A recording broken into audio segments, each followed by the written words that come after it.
history is sometimes written in the most unexpected places.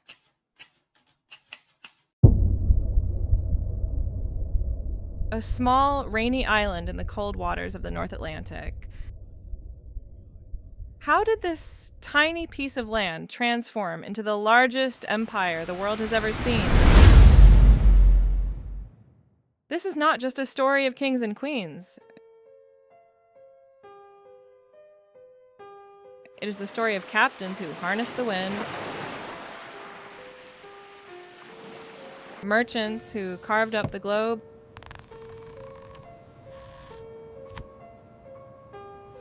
and engineers who turned the wheels of industry.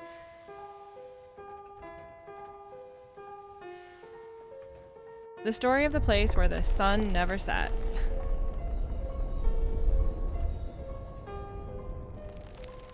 We are talking about a power that ruled over a quarter of the world's population and a fifth of its land. Today, from the moment that first sail was hoisted to the day the modern world was shaped, we are mapping the rise and fall of the British Empire. I am the Chronographer. If you are ready to turn the dusty pages of time, let's begin.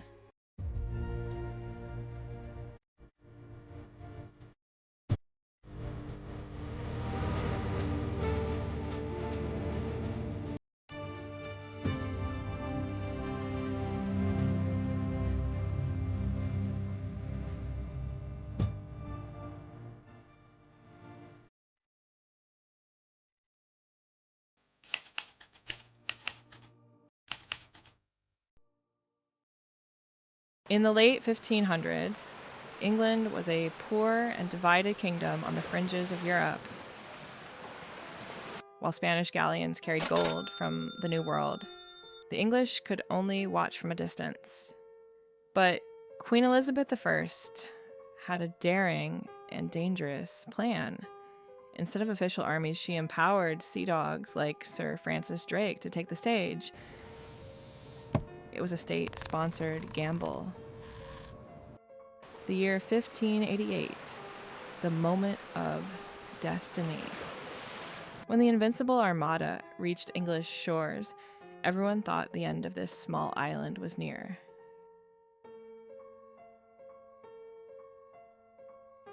But the storm and English maneuverability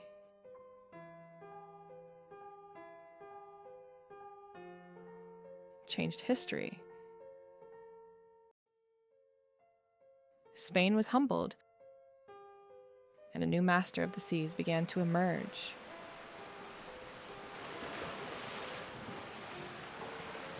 The naval victory was just a beginning. The real power lay not on the battlefields, but in the ledger books. When the East India Company was founded, history had entered an irreversible path. The naval victory was just a beginning. The real power lay not on the battlefields,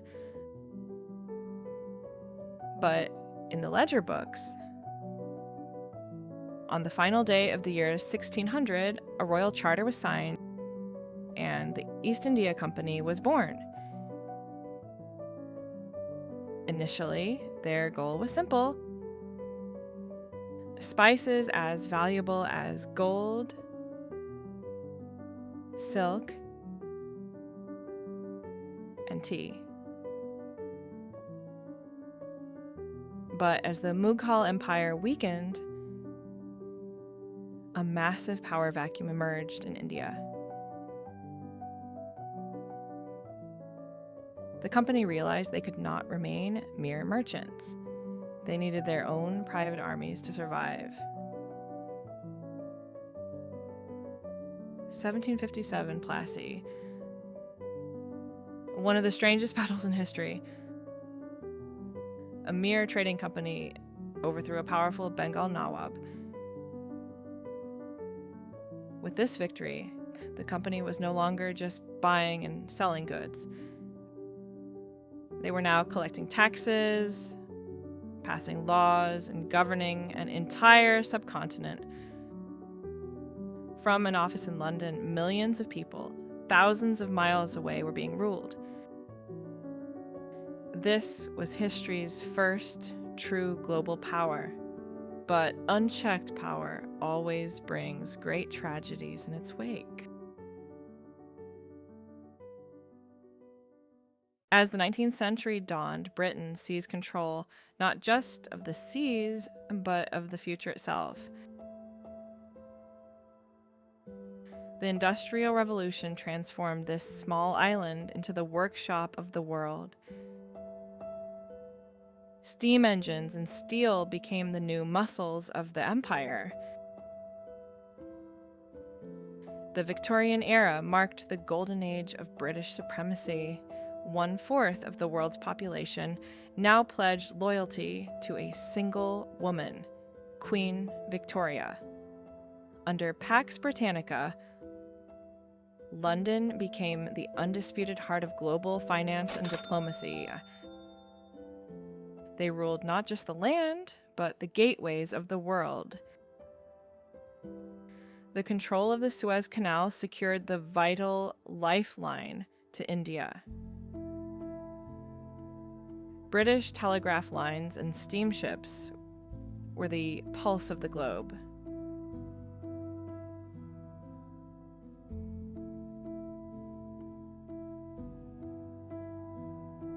But Britain was more than just a territorial empire. It was an invisible power.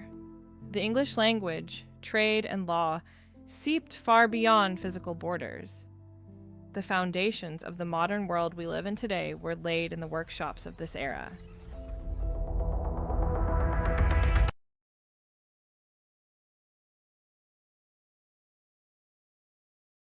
Two world wars may have left Britain among the military victors, but they left the nation economically shattered. The empire no longer had the strength to govern such a vast expanse. The winds of change were blowing hard across the globe. The loss of India in 1947 was the fall of the brightest jewel in the imperial crown. It triggered a domino effect as former colonies began to seize their own destinies. For Britain, it was no longer an era of ruling, but one of retreating. Although the sun has set physically on this empire, its legacy still illuminates the world. The global language we speak, the common law we use, and even the games we play are all echoes of that massive past. The British Empire may have faded into the dusty pages of history, but the world still lives within the borders mapped out by the Chronographer. I am the Chronographer. If you want to dive deeper into this journey, don't forget to check out my special ebooks in the description. Until next time, keep mapping the truth.